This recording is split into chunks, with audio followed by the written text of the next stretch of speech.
Okey, kita ada macam-macam. Ada ni, ada daging, ada kaki ayam, ada kambing. Macam-macam lah. Macam-macam Yang ni. Ni gearbox Ini Tengok sikit. rezeki kau. Ni gearbox lembu tempatan ni hari ni. Rezeki kau. Oh, lembu tempatan ada. Apa? Dia apa? Urat keting kita masak 8 jam ni kita rebus. Yang orang tak ada gigi pun boleh makan. 8 jam 8 jam. Kau penyakit sikit ni. Apa ni? Orang selalu kecam ni. Kita kena kecam Kita bagi Kaki ayam. kaki ayam bagi yang kita cam. Ekor. Ui. Ekor kasih dia kan. Lepas ni kau pergi check in hospital Melaka kan.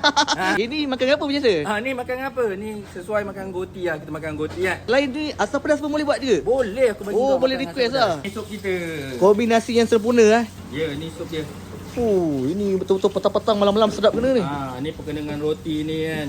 Allah. Last kita bagi dia cantik-cantik. Dia punya aksesori limau. limau. Kadang limau nipis, kadang limau kasturi Inilah sup yang kau pilih tadi dengan roti. Okay, bang. Lokasi kita di depan SJKC Platform 2 berdekatan Bandar Hilir. Kita buka setiap hari Rabu 11 pagi hingga 11 malam.